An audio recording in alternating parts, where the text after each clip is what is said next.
Maite Noriega. ¿Cómo está usted? Me da mucho gusto darle la bienvenida. Hoy a fondo vamos a hablar de lo que ha sucedido tanto en la Cámara de Senadores como en la Cámara de Diputados en relación con esta indicación o esta orden que dio la Suprema Corte de Justicia en 2019 para eliminar completamente la prohibición que existe para el uso lúdico de la marihuana y también para crear las regulaciones necesarias que permitan el acceso a la marihuana, a la cannabis. Este es un tema que le cuesta mucho a México legislar, pero resulta un poco absurdo porque México es el segundo productor más importante de marihuana del mundo. Entonces creo que habría que hacer algo ya, sobre todo por lo que decía el presidente, ¿no? Necesita recaudar y a través de la regulación de la marihuana, su producción, su venta, su distribución, se puede recaudar impuestos.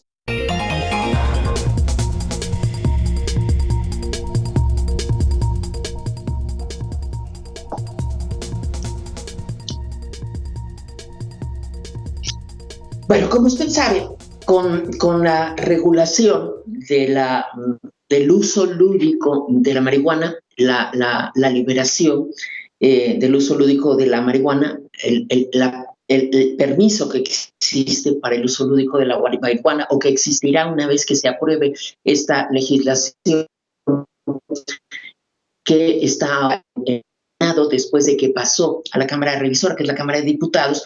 Existe el temor, y vamos a ver si es fundado o no, de que pueda aumentar el número de consumidores de marihuana en nuestro país y qué implicaría esto. Quiero agradecer hoy la participación en esta mesa de análisis de Guadalupe Ponciano. Ella es especialista en el tratamiento de adicciones de la Facultad de Medicina de la UNAM. También agradezco la presencia de la licenciada Mariana Larrea de Americ AC. Ella es abogada canábica. Bien, antes que nada te preguntaría, Mariana, platícanos qué es Americ. No está Mariana. Bueno, vamos a analizar con Guadalupe Ponciano. Guadalupe, tú que eres especialista en el tratamiento de adicciones, platícame. ¿Qué tan cierto es esto de que con la legalización del uso lúdico de la marihuana podría aumentar el número de adictos a esta droga en México? Claro que sí, pues antes que nada, muy buenas tardes, Maite. Muchas gracias por la invitación a tu programa. Creo que es un tema que debemos de analizar desde diferentes puntos de vista. Y bueno, en mi caso, yo soy especialista en tratamiento de adicciones y he tratado a muchas personas que quieren liberarse de la adicción a la cannabis. Entonces, bueno, yo te voy a compartir mi experiencia. Tú me preguntas cuál sería el riesgo. Mira, definitivamente por las condiciones en las cuales estamos en nuestro país, creo que el riesgo es muy elevado. Y te voy a poner un ejemplo con las dos otras drogas legales, el alcohol y el tabaco. El alcohol y el tabaco llevamos años de lucha contra estas adicciones y actualmente se calcula que tenemos más de 15 millones, por ejemplo, de fumadores en el país y más de 6 millones de personas que tienen problemas de alcoholismo. Es decir, no hemos logrado definitivamente pues vencer esta problemática asociada a las drogas legales. Por otra parte también, y algo que tenemos que analizar con mucho cuidado, es que de estos 15 millones de fumadores, por ejemplo, que te mencionaba que hay en el país, más de medio millón, casi 684,000 son adolescentes de 12 a 17 años. Entonces yo aquí te preguntaría, Maite, ¿cómo es posible que si tenemos una ley que prohíbe la venta de tabaco y de alcohol a menores de edad, ya en las estadísticas nacionales tenemos chicos y chicas de 12 a 17 años que ya tienen un problema relacionado con el consumo de tabaco y con el consumo del alcohol? Esto te habla de que la situación, digamos, jurídica en nuestro país para proteger a nuestros menores de edad, pues tiene muchos bemoles y tiene muchos cuestionamientos. Si tú mandas a un menor de edad a adquirir tabaco o alcohol, te aseguro que lo va a lograr hacer sin ningún problema. Entonces, imagínate, si no hemos logrado vencer esta problemática que actualmente enfrentamos, es una problemática muy grande. Por ejemplo, imagínate, en el caso del tabaco sabemos que son más de 70,000 millones de pesos al año los que se gasta en el sector salud por atender a las múltiples enfermedades asociadas con el consumo de tabaco, las cuales algunas se comparten con la marihuana, con el consumo de la marihuana. Por ejemplo, la enfermedad pulmonar obstructiva crónica, el cáncer de pulmón, infartos al miocardio. Entonces, imagínate, este es un gasto enorme para el sistema, para el sector salud, que está teniendo que atender todas estas enfermedades asociadas con el consumo de tabaco. No se diga también con el consumo de alcohol. Tenemos cirrosis, tenemos infartos y tenemos una gran cantidad de padecimientos asociados con el consumo del alcohol que están generando un gasto. Pero además, como son drogas legales, se compran. Entonces, a este gasto que se genera en el sector salud, tenemos que agregar el gasto de cada una de las personas que adquiere una cajetilla de cigarros o una botella de alcohol.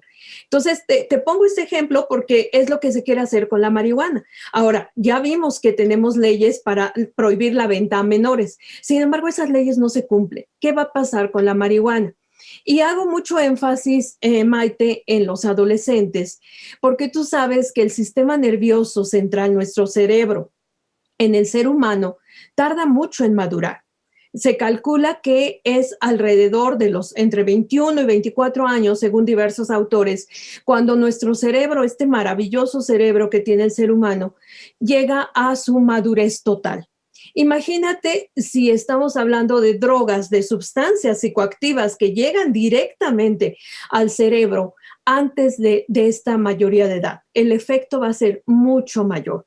Hay estudios muy interesantes, por ejemplo, específicamente con cannabis, ya vamos a hablar de cannabis, específicamente con cannabis, en donde se han hecho estudios en adolescentes, en menores de 18 años, en los cuales se les ha dado de forma controlada a consumir una cantidad muy pequeña de cannabis, que es una cuestión clínica, ¿no? Controlada. Y se ha visto, después de que consumieron esta cannabis fumada, se han obtenido imágenes de sus cerebros y con la gran sorpresa, Maite, de que se han encontrado alteraciones importantes en áreas fundamentales del cerebro, como es, por ejemplo, el hipocampo, como son otras áreas asociadas, por ejemplo, con la memoria, y que está muy relacionada también con el rendimiento escolar, con la cuestión de recompensa, con el control de movimientos, con la analgesia, es decir, las cuestiones relacionadas con el dolor y bueno, y también con las emociones y el miedo. Por eso en muchos casos con el consumo de la marihuana se pueden presentar estas crisis de paranoia, de miedo. Es decir, no te estoy hablando de una droga inocua. La marihuana, que vamos a empezar a hacer algunas precisiones. Cuando hablamos de marihuana estamos hablando del conjunto de tallos, de hojas, de flores, de la cannabis, específicamente cannabis sativa. En estas hojas, tallos y flores vamos a encontrar un compuesto muy importante, que es el compuesto a través del cual se enganchan los consumidores, que se llama delta 9 tetrahidrocannabinol. Yo lo voy a nombrar a lo largo de esta entrevista como THC. ¿Por qué es tan importante hablar del THC cuando hablamos de marihuana, Maite? Porque fíjate que la marihuana que se tenía en los años 60, en general, difiere de la que tenemos ahora. A través del tiempo se han ido creando, porque esa es la palabra, se han ido creando a través de diferentes técnicas de ingeniería agrícola y de cuestiones genéticas, se han ido creando cada vez especies más concentradas de THC. Por ejemplo, fíjate, en 1960, en esta época de los hippies, ¿no? Cuando paz y amor se relacionaba con el consumo de marihuana, pues la marihuana que se fumaba en aquella época solamente tenía 1.5% de THC. Sin embargo, ahora, a partir del 2015, por ejemplo, diversos estudios nos dicen que la marihuana que se expende, digamos, ya sea legal o ilegalmente en diferentes países, tiene alrededor de 20% o más de THC. ¿Qué te quiero decir con eso? Que un cigarro de marihuana tiene una cantidad muy importante de THC. Es decir, las variedades se han ido enriqueciendo en el contenido de este alcaloide que cuando llega al cerebro va a producir una gran cantidad de cambios, de alteraciones, en algunos casos incluso también puede llegar a producir alucinaciones. La marihuana se ha clasificado en diferentes, ahora sí que en diferentes apartados en las drogas, pero también se le ha clasificado como alucinógeno por el efecto que puede llegar a tener. Entonces, como comprenderás, pues estamos hablando ya de cosas muy distintas a lo que se hablaba en los años 60, en los años 70. Y además, ahora tenemos que entender que la marihuana no es un medicamento. Dentro de estas sustancias que tiene la marihuana, Maite, además del THC, se calcula que puede haber más o menos 400 sustancias distintas, imagínate. Y de estas 400 sustancias, alrededor de 60 a 100, dependiendo de la variedad de marihuana, son lo que conocemos como cannabinoides, ¿sí? Entonces, y cannabidioles, esos son los que son medicina. No podemos decir eso, es un error decir es que la marihuana es medicamento. No, porque confundimos a la gente. Algunos compuestos que se extraen de la marihuana y se manejan de forma, digamos, clínica y química, bueno, esos son el medicamento, pero no la marihuana, porque a veces ahí hay una confusión, Maite. Entonces, sí es importante, pues, puntualizar. ¿Sí? Hacer estas precisiones. Bueno, quiero darle la bienvenida a la licenciada Mariana Larrea. Ella es abogada canábica y es fundadora de la Asociación Civil AGRIC.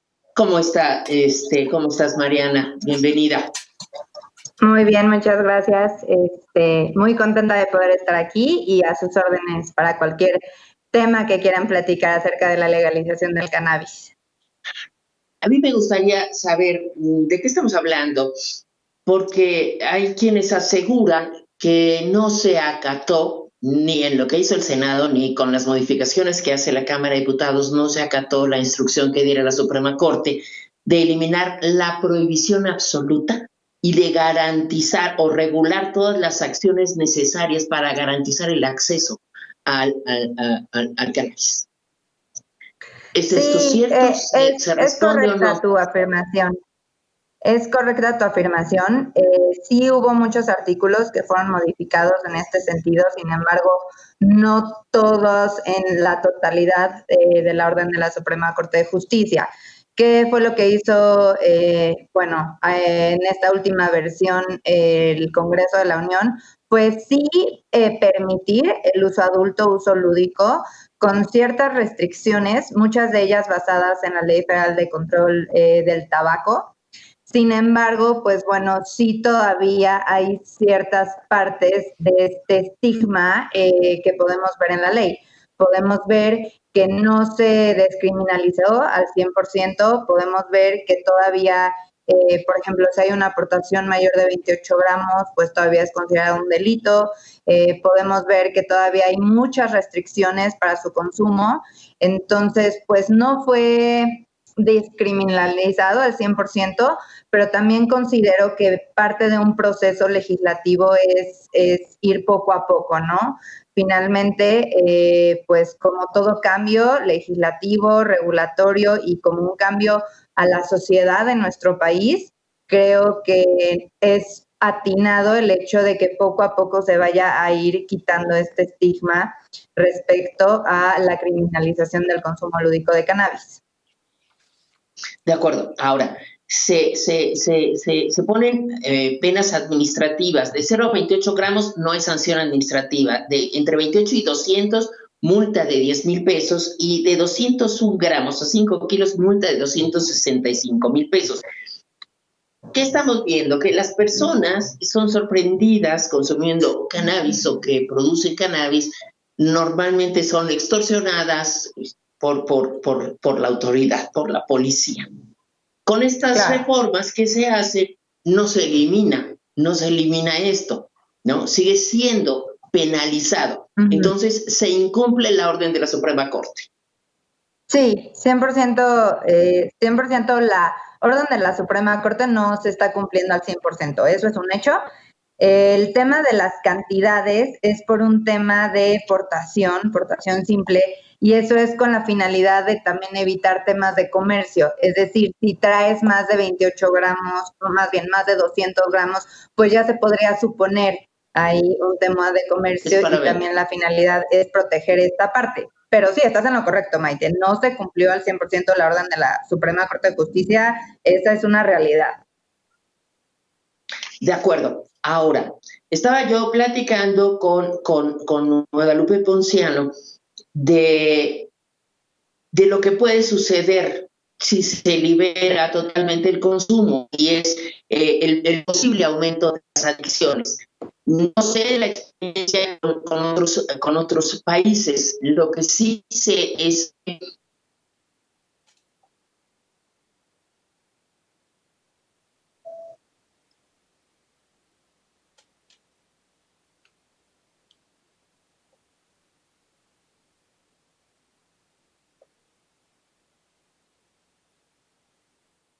sí, es que la dejé de escuchar. Me quedé como a la mitad, ya no escuché. Sí, yo también. No la escuché. Maite, no te escuchamos. Sí, perdón, ¿quién habla? Habla Guadalupe. No. Sí, te dejamos. Nos quedamos a la mitad. Sí. Sí, es que yo preguntaba que ¿hasta qué punto se reguló? Le preguntaba yo a Mariana, ¿hasta qué punto está regulada la producción o están reguladas las acciones necesarias para acceder al cannabis?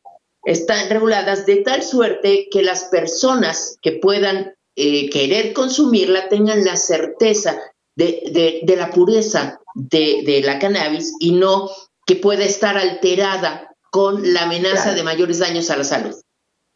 Sí, esto se está previendo en la ley por medio de todo este tema de las licencias. Hay una licencia que es la licencia integral, que es la que te va a prever desde la siembra, cultivo y cosecha hasta el punto de consumo final, el punto de venta. También se está previendo por medio de, pues, el tema de la semilla, ¿no? La protección y la calidad y la inocuidad de la semilla, que eso va a estar a cargo del SNICS. También, pues bueno, SADER se va a encargar de dar esos permisos que sean necesarios para la siembra, cultivo y cosecha.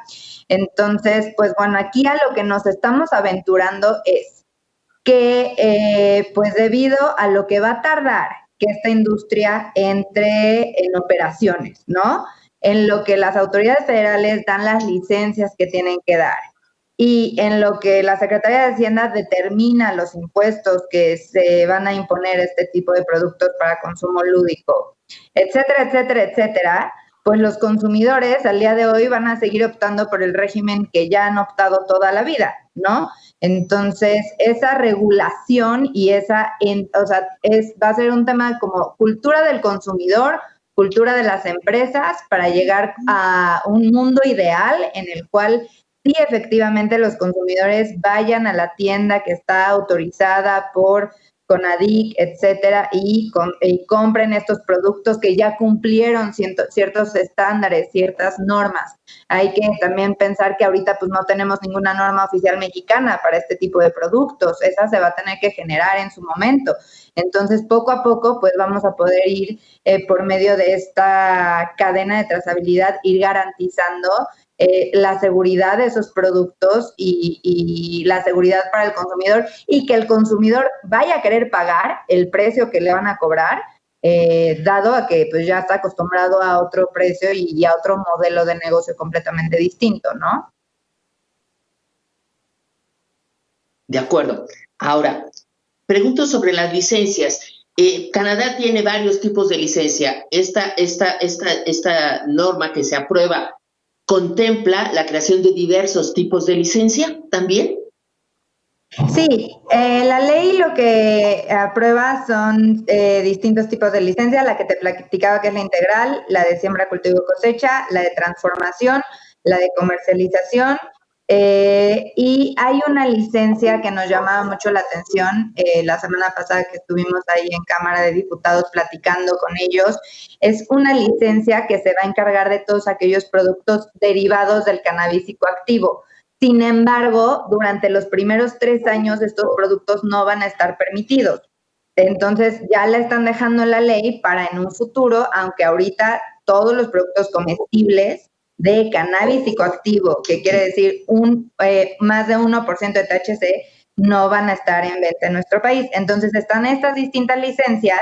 La buena noticia es que ahora ya podemos tener distintos tipos de licencias. En el proyecto de ley pasado solamente podíamos tener una, ahora sí se va a poder tener distintos tipos de licencias. Y pues bueno, se está beneficiando pues tanto a la industria nacional, pero pues también esperando inversión extranjera, ¿no? Al respecto. De acuerdo. Ahora, el hecho de que no se aprobara la creación de un órgano regulador y que sea la CONADIC la que tenga que regular esto, ¿qué implica? Pues mira, este instituto que se quería crear se tomó del modelo de Uruguay. Y la intención de este instituto pues era justamente crear un padrón de consumidores, crear una nueva autoridad en materia de uso lúdico, porque es el único uso que la cannabis no tiene regulado en México. Sin embargo, la verdad, Maite, era inoperable para este momento, para la situación política de nuestro país, para el tema de presupuesto, para el tema también de capacitación de los funcionarios que iban a estar en este instituto. La verdad, era algo que nos íbamos a tardar muchísimo en desarrollar. Yo estoy a favor de que ese instituto no se haya creado, porque si de por sí siento que con el CONADIC y con las autoridades que ya tenemos ahorita, COFEPRIS, ADER, SNICS, nos vamos a tardar, nos hubiésemos tardado más con el instituto. Entonces, 100%, pues CONADIC no está ahorita dentro de pues el ámbito de su regulación, todo esto nuevo que la ley le acaba de dar, ¿no? Como facultades. Sin embargo, ya es un instituto formado, ya tiene una organigrama mínimo y yo esperaría que pues todas nuestras autoridades federales, no nada más CONADIC, todas, porque dependemos de todas para el desarrollo de la industria, pues pusieran manos a la obra, ¿no? La regulación del cannabis no depende de la ley, sino depende de cómo estas autoridades van a operar y si sí van a hacer que esta industria sea viable, ¿no? La doctora no me dejará mentir, el tema de cannabis para uso medicinal ya lo traemos de 2017, sin embargo, COFEPRIS no lo había hecho viable, ¿no? No lo había hecho operable ni para los médicos ni para la industria y al día de hoy tampoco hay acceso en tema de cannabis medicinal para los pacientes. Todo depende no de la ley, sino cómo estas autoridades lo van a operar y si sí lo van a hacer viable o si solo va a ser una bonita noticia que ya tenemos ley para el cannabis. Ok, entonces el hecho de que se apruebe o no esta ley tampoco garantiza que esto pueda ser posible de inmediato o en los próximos meses. O sea, es simplemente un procedimiento que puede quitarle atención a los graves problemas que estamos viviendo con la vacunación, con la crisis económica, con los contagios. Correcto, o sea, es el cumplir una orden de la Suprema Corte de Justicia. Ya dependerá, uno, cuánto tarde la firma del presidente y dos, cuánto tardan las autoridades en entrar en vigor y en regular sus reglamentos, homologar, instruir a los funcionarios para que esta tarea se haga de una manera adecuada y como tú decías hace rato, ¿no? Dándole a los consumidores esa seguridad de la calidad de los productos, dándole a los pacientes esa seguridad del acceso a los medicamentos, pero también dándole a la industria del cáñamo esa seguridad de las licencias y los permisos que van a necesitar para desarrollarse en nuestro país. Sí, claro, porque si no está regulado el proceso de producción, si no está regulado el comercio, si no está regulado, difícilmente se puede hacer investigación, ¿no? sobre la cannabis para ¿Para qué? Bueno, para los medicamentos, para los productos alimentarios, para los productos que puedan tener relación con la medicina o con las terapias. Hay algo que sí preocupa, y es el hecho de que tienes dos vertientes. Hay quienes satanizan el uso de la marihuana y quienes también frivolizan el uso de la marihuana. Y lo que me comentaba la doctora, y que me parece que debemos tomar en cuenta, es que estamos hablando de eliminar la prohibición absoluta para el uso lúdico de la marihuana, perdón, en adultos. Lo que no quiere decir que los adolescentes no tengan acceso a él. Y además, de acuerdo con las lecturas, con las investigaciones internacionales que hay, no sé, el consumo de cannabis también se asocia con el consumo de tabaco o el consumo de alcohol para potenciar esto. Y esto afecta profundamente los cerebros de los jóvenes adolescentes. Doctora, pregunto, ¿de verdad puede influir en las psicosis en los adolescentes? Por supuesto, y no solamente en los adolescentes. Yo te mencionaba el cerebro del adolescente, puesto que es un cerebro inmaduro, que no ha logrado todavía su total crecimiento y maduración. Y evidentemente son más sensibles, pero eso no quiere decir que el cerebro del adulto no pueda también ser afectado. Hay múltiples estudios, o sea, en donde se ha demostrado, como te mencionaba antes, que la cannabis, que el uso crónico de la cannabis, es decir, el uso cotidiano de la cannabis, puede afectar regiones tan importantes como, por ejemplo, el hipocampo en el cerebro, que está relacionado con el aprendizaje y la memoria, con la motivación también, con la coordinación motora, de tal manera que por eso se ha asociado no solamente en adolescentes, también en adultos con padecimientos psiquiátricos. En los adolescentes es muy frecuente observar, por ejemplo, el síndrome amotivacional, es decir, se afectan áreas del cerebro asociadas con la motivación. La apatía, ¿no? Ya no les interesa nada, no les interesa la escuela, no les interesan las calificaciones, no tienen una buena percepción del tiempo, entonces ellos, pues para ellos un semestre es lo mismo que 3 años. Entonces, ¿por qué es tu cerebro lo que se está afectando?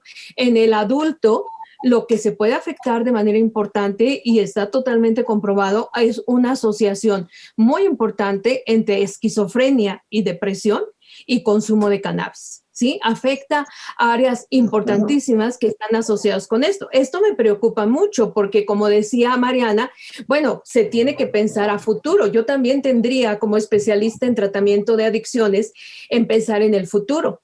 Se tienen datos, por ejemplo, de la Asociación Psiquiátrica Mexicana, en donde te dicen que de 5 personas en México que tienen un problema psiquiátrico, un problema de salud mental, solamente una, fíjate lo que te estoy diciendo, solamente una recibe atención adecuada. Si tú aumentas el consumo de cannabis, por supuesto que aumentas el riesgo. Estoy hablando en riesgo como probabilidad, ¿sí? Aumentas la probabilidad de que haya más personas que tengan psicosis, que tengan esquizofrenia, que tengan depresión, que tengan ataques de ansiedad asociados con el consumo de la droga. Y por lo tanto, ¿dónde vas a atender a estas personas si ahorita no tenemos para nada la capacidad de atender a las personas que actualmente tienen algún problema de salud mental? Otro problema también que hay que mencionar es que la pandemia, cumplimos 1 año de la pandemia y hay estimaciones tanto de la Organización Mundial de la Salud como de la Organización Panamericana de la Salud que nos dicen, por ejemplo, que cuando terminemos la pandemia vamos a tener un incremento importante de problemas de salud mental. Entre ellos el consumo de drogas, que es un problema de salud mental. O sea, no quisiera enfatizar, o sea, el consumo de drogas, cuando una persona ya es adicta a una droga, llámese cannabis, llámese tabaco, llámese alcohol, como lo que sea, esto ya estamos hablando de un padecimiento, de una enfermedad, una adicción. ¿Sí? Entonces, creo que es muy importante también puntualizar estos aspectos. O sea, es importante, pues, que no llegue la cannabis a los adolescentes. Hay que cuidarlos porque su cerebro está madurando.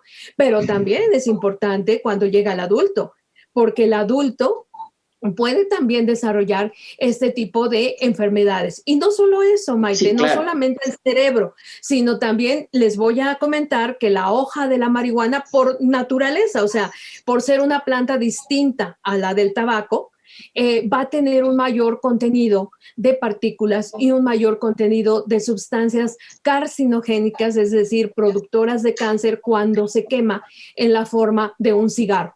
Esto es diferencia nada más entre tabaco y marihuana. Y como tú decías, desafortunadamente lo que se observa en las clínicas, Maite, es que no llega solamente un consumidor de marihuana. Generalmente llegan poliadictos, es decir, llega un consumidor de marihuana que además consume alcohol, que además consume tabaco y ocasionalmente, por ejemplo, puede llegar a consumir cocaína. Eso es lo que observas con frecuencia. ¿Por qué? Porque las drogas, una vez que entran al cerebro, cualquiera, puede ser la droga legal tabaco.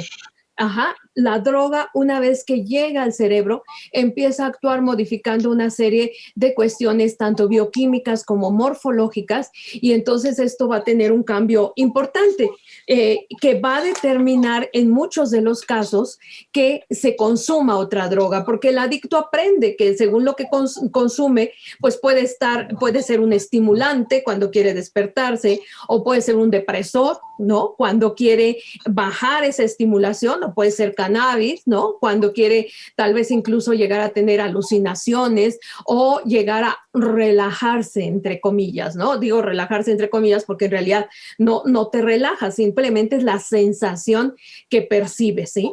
Entonces, yo creo que aquí también se hablaba del control del tabaco. Eso es muy importante porque lo que se ha visto en Uruguay, por ejemplo, es que el control del tabaco que ya se tenía Uruguay como un país modelo, con espacios 100% libres de humo de tabaco, con la legalización de la marihuana, ¿qué crees? Que se fue en muchas zonas, se destruyó esa sensación de la gente de tener espacios 100% libres de humo de tabaco como una cosa muy positiva desde el punto de vista de cuidado de la salud pública. ¿Por qué? Porque se decía que entonces pues era marihuana, y también se empezó a hablar de los fumadores pasivos de marihuana, que eso también es algo que tenemos que hablar, porque al igual que el tabaco, si tú estás en una habitación con varios que fuman marihuana, pues vas a inhalarla, ¿no? De forma pasiva, aunque no la fumes. ¿Sí? De acuerdo, tengo que hacer una pausa. Sí. A ver, sí. Sí, quisiera yo agregar un comentario en el tema de la política de drogas. Creo que justo este tema de política de drogas es lo que nos tiene en el momento legislativo en el que estamos en México. Una cosa es la política de drogas que el gobierno ha adoptado, que al día de hoy tenemos, y no solamente para cannabis, sino para todo tipo de drogas. Y otra cosa muy distinta es la legalización de la cannabis. La cannabis es una planta de la familia de las cannabáceas que tiene distintas especias, y lo que en realidad se fuma al momento de hacer su consumo lúdico no es la hoja, sino es la flor, ¿no?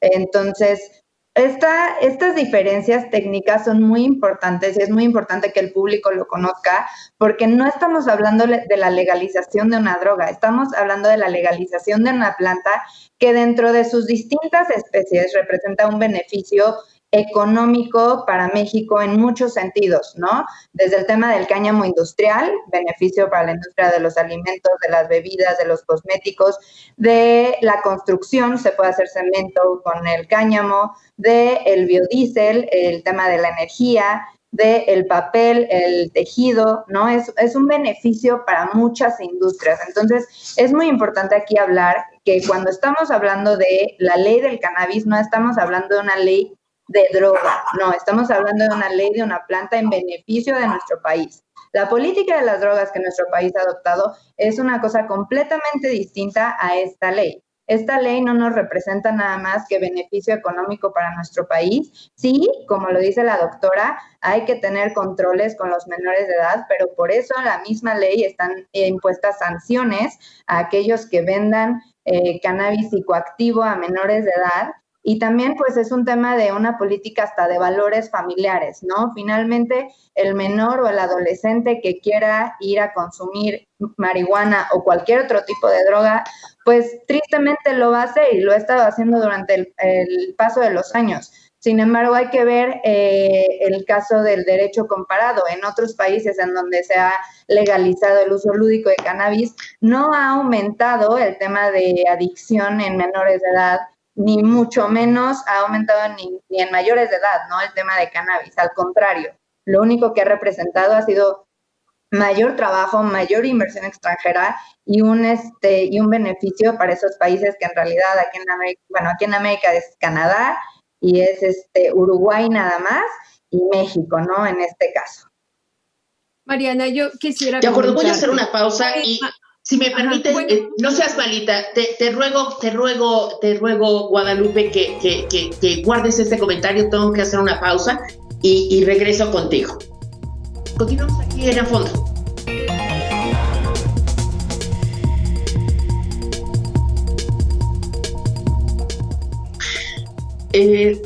A mí me da miedo en este momento la sobreregulación. En México nunca hemos sido buenos para regular. Nos da miedo regular y entonces o subregulamos y no supervisamos o sobreregulamos, con lo cual se propicia la corrupción y la regulación deja de existir. No hay manera de controlar esto.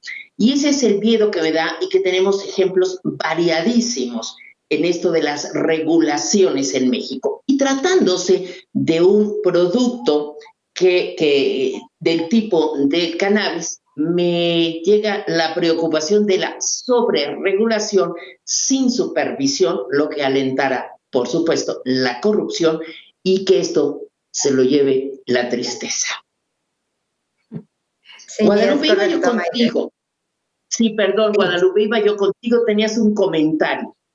Sí, tenía un comentario, Maite. Mira, nada más quería comentar con Mariana, que es muy atinado lo que ella dice de la cannabis en relación a que, yo tengo entendido, y esa es la definición que se usa de marihuana, ¿no? Que son los tallos, las hojas, las flores, etcétera. Y como estás hablando de una planta que tiene per se un alcaloide, siempre estás hablando de que esta cannabis va a tener THC, porque si no, ¿qué sentido tendría fumarla? O sea, podrías fumar cualquier otra planta, ¿no? O sea, tú vas a fumar cannabis porque tiene el delta 9 tetrahidrocannabinol, que es el alcaloide que va a tener un efecto a nivel del sistema nervioso central. Ahora, lo que tú dices es muy cierto. Mucha gente se confunde o quiere confundir porque hay variedades de cannabis. Tenemos 11 especies diferentes de cannabis y muchísimas variedades. Hay variedades que se utilizan más, por supuesto, para cuestiones medicinales, porque van a tener un mayor contenido de cannabidioles, ¿sí? Y hay variedades que por su contextura fibrosa se utilizan más para la industria, lo que tú decías, para diferentes, es el cáñamo, ¿no? Entonces eso hay que hacer una cuestión muy, muy cuidadosa, porque con este contexto que estoy mencionando, 11 especies de cannabis, múltiples variedades, es lo que va a ser complejo regular. O sea, ¿cómo vas a regular? ¿Cuánto contenido de THC vas a permitir que tengan, por ejemplo, las que se va a utilizar para uso recreacional? Que no crean, a mí el uso, Maite y Mariana, a mí el uso recreacional no me gusta, porque me parece que una sociedad que necesita de una sustancia psicoactiva, Mariana los nombró como sustancias psicoactivas, son sustancias psicoactivas porque actúan a nivel directamente del sistema nervioso central. Una sociedad que requiere de una sustancia psicoactiva para la búsqueda de la alegría, pues se me hace que tiene que cuestionarse qué está pasando, ¿no? Con esto. Yo diría, no sé si les parece, a mí me gusta más el término de uso personal. Porque, bueno, cada persona la va a usar para lo que quiera, ¿no? O sea, a lo mejor hay personas que buscan deprimirse, hay personas que buscan subirse, hay personas que buscan enfrentar situaciones, relajarse, etcétera. Entonces, yo creo que una buena idea sería eso de uso recreacional. A mí me parece que estamos, pues, confundiendo un poco, ¿no? Haciendo pensar que al fumar marihuana yo voy a tener acceso a la felicidad, ¿no? A un tipo de recreación que me va a hacer feliz. Entonces, bueno, pues yo creo que ahí hay que ser muy cuidadosos, al igual que tú, Maite, yo también creo que no debe de haber sobreregulación, pero sí debe de haber un conocimiento muy profundo de las personas que están regulando todo esto, de todas estas cuestiones, que hay variedades diferentes, que hay plantas hembra y plantas macho, cómo se van a regular las semillas, en fin, una serie de cosas muy puntuales que si desconoces, pues puedes pasar por alto. Y así como sobre regular, el regular poco, yo creo que tenemos que llegar al justo medio. O sea, definitivamente. Y creo que va a ser bueno que el Consejo Nacional contra las Adicciones, que la CONADIC, tome cartas en el asunto, porque independientemente de toda la cuestión industrial, que esa sería como otra parte. Otra parte sería la cuestión farmacéutica.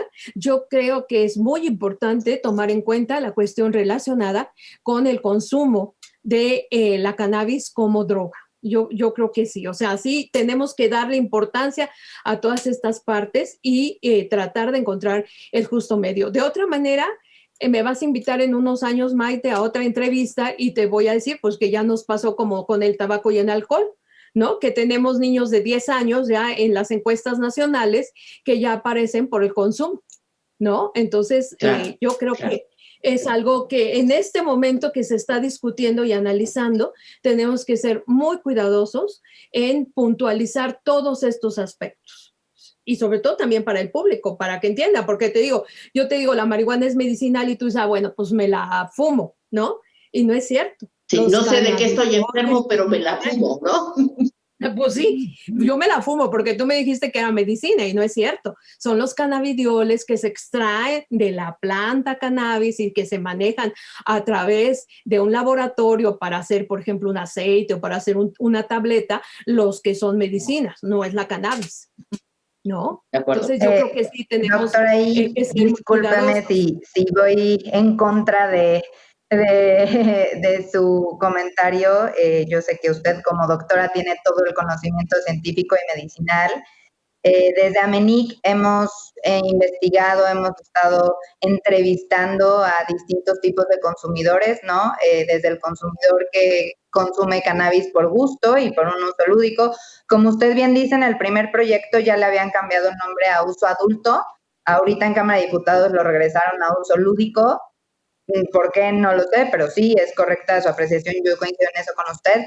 Pero en el tema medicinal, la verdad es que la desesperación de nuestra sociedad y de los conocedores de cannabis, yo no me puedo decir tampoco una conocedora, yo como abogada, la verdad, también entré a esta industria por meras consultas de mis clientes, principalmente en tema de cáñamo industrial, ¿no?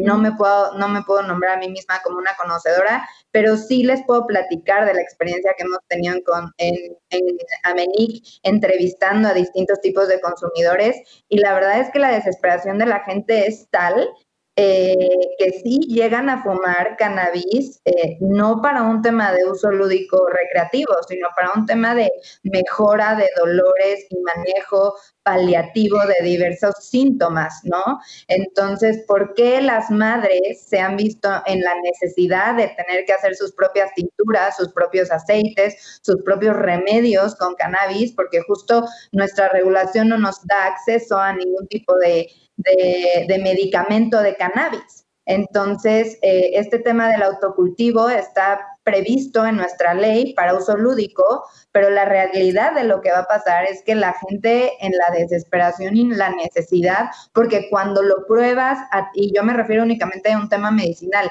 y ves que te funciona, pues obviamente ya te desahució el oncólogo y el oncólogo ya te dijo que ya no hay nada en medicina alopática que pueda hacer por ti, pero empiezas a tomar una gotita de cannabis, planta completa, y ves que regresa el sueño, regresa el hambre, etcétera, y eso yo se los platico de una experiencia personal. Mi papá murió de cáncer el año pasado y me fue muy difícil poderlo convencer de tomar cannabis en tema de uso medicinal, porque él me decía, ¿me vas a drogar? Y yo le decía, no, papi, si ya nos dijeron que no, los oncólogos, dame chance de probar esto.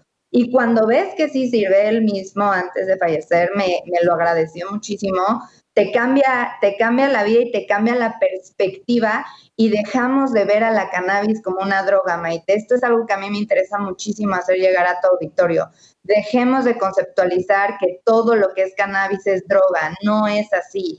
Sí, hay algún tipo de consumo abusivo que puede llegar a caracterizarse y caer en un tipo de, si tú quisieras llamarle drogadicción, pero la doctora no me dejará mentir, el cannabis no te genera ningún tipo de adicción, a diferencia del tabaco y del alcohol. Y la industria del tabaco y de los amantes del cannabis se enojan mucho cuando los comparamos con el tabaco y el alcohol porque dicen, oye, yo ni siquiera genero adicción, ¿no? Simplemente, pues bueno, ha sido categorizada como una droga debido a un estigma que se impuso desde 1898, si no me equivoco, en la época del Reefer Madness en Estados Unidos, cuando la industria del tejido y del algodón quiso sacar al cáñamo y dijo, ¿cómo lo sacamos? Pues bueno, todo lo que es cáñamo es cannabis y de la cannabis también sale la droga, entonces pues vamos a decir que todo es droga y desde ahí viene este estigma de hace más de 100 años a nuestro país, ¿no? Entonces sí, a mí sí me gustaría compartir esta parte y hacerla llegar a los oídos de tu auditorio, porque sí este miedo, mientras siga impuesto en nuestra sociedad, solamente va a generar mala información y solamente va a generar que esta regulación ni siquiera esté avanzando. Esta regulación avanzó por todos aquellos que empezaron a imponer amparos para uso medicinal, amparos para uso lúdico recreativo, y gracias a ellos, gracias a la orden de la Suprema Corte de Justicia en tema de uso lúdico y uso medicinal, es que estamos en donde estamos. Bien, me quedan 5 minutos, les voy a pedir comentarios de 2 minutos para como conclusión. Guadalupe, empiezo contigo, por favor. Gracias, Maite. Mira, quisiera enfatizar, la cannabis tiene menos poder adictivo que el tabaco, pero sí tiene poder adictivo. El problema es que su vida media en el organismo es muy larga. Puede ser de 15 a 20 días porque se acumula en todo lo que es tejido graso. El THC le encanta la grasa del cerebro, la grasa de las mamas, la grasa de todas partes del cuerpo donde tengas grasa. Y entonces, por eso muchos consumidores dicen, no, es que yo cada mes, no, esto no genera adicción. No es cierto. Lo que pasa es que la vida media, es decir, el tiempo que dura en tu organismo es muy largo, pero sí tiene un poder adictivo menor, por supuesto, que el tabaco, pero no podemos negarlo. Entonces, bueno, mi conclusión sería que es un momento ideal para poner sobre la mesa de discusión todo este conocimiento que actualmente tenemos sobre la cannabis como una planta que tiene una sustancia llamada delta-9 tetrahidrocannabinol que puede ser adictiva, ¿sí? Y separar muy bien en nuestra mente, o sea, la parte de cannabinoides como medicamentos, porque eso es otra cosa, ¿sí? Separar la parte de la marihuana como planta que se fuma y separar la parte de la cannabis industrial, porque creo que lo estamos como mezclando y entonces todo. Lo que vamos a llegar es a una confusión de todo mundo, porque no vamos a saber qué pasa, o sea, qué pasa con una gotita de aceite de cannabidiol, por qué es diferente a cuando la fumas, o sea, creo que ahorita tenemos que entender muy bien a esta planta, conocerla muy bien y entonces definir exactamente qué es lo que vamos a regular en cada uno de estos 3 aspectos distintos. Pero es la misma. Guadalupe Ponciano, gracias. ¿Sí? De acuerdo. Mariana, le leo un comentario, 2 minutitos máximo, por favor. Sí, muchísimas gracias, Maite. Pues bueno, el mucho o poco conocimiento que yo tengo como abogada y lo que a mí me ha tocado investigar es que claro que el THC se queda en nuestro sistema porque es un cannabinoide, pero es un cannabinoide así como nuestro cuerpo. No sé, Maite, si tú ya sabías que nuestro cuerpo tiene un sistema endocannabinoide. Esto quiere decir que nosotros de manera natural generamos cannabinoides.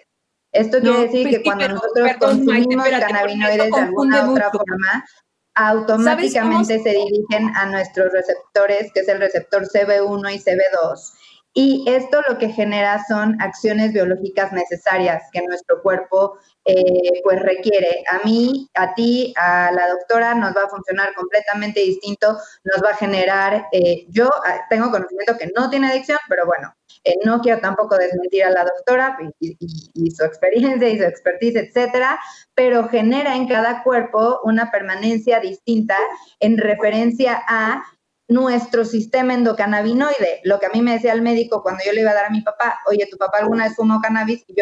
Y mi papá, no, nunca jamás en la vida.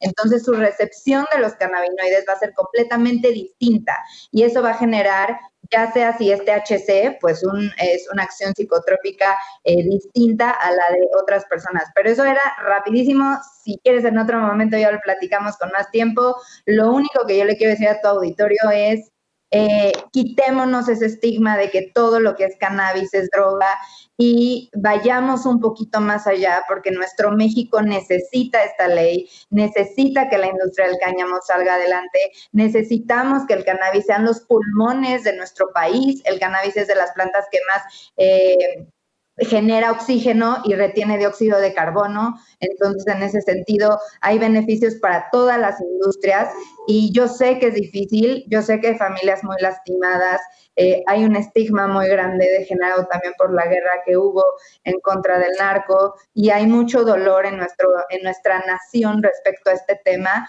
pero también es hora de ir un poquito más allá y de ver no nada más al cannabis como una droga, sino como las oportunidades que nos van a brindar en todos los sentidos del tema de la industria. Y será muy importante, y es muy importante que se hable del tema, y es muy importante que se regule. Tenemos un país en el que no se habla mucho de los cuidados paliativos y cada vez se hacen más importantes los cuidados paliativos y crear este tipo de medicamentos que propicien una buena muerte o una buena vida al final de la existencia en los enfermos terminales, me parece que puede ser una aportación importantísima. Hay que seguir discutiendo el tema, hay que seguir hablando del tema y por lo pronto yo lo dejo con Joely Ramírez, que tendrá otros temas de interés para usted. Agradezco enormemente a Mariana Larrea y a Guadalupe, la doctora Guadalupe Ponciano, sus aportaciones porque enriquecen nuestro conocimiento para saber qué decisión vamos a tomar en el momento preciso.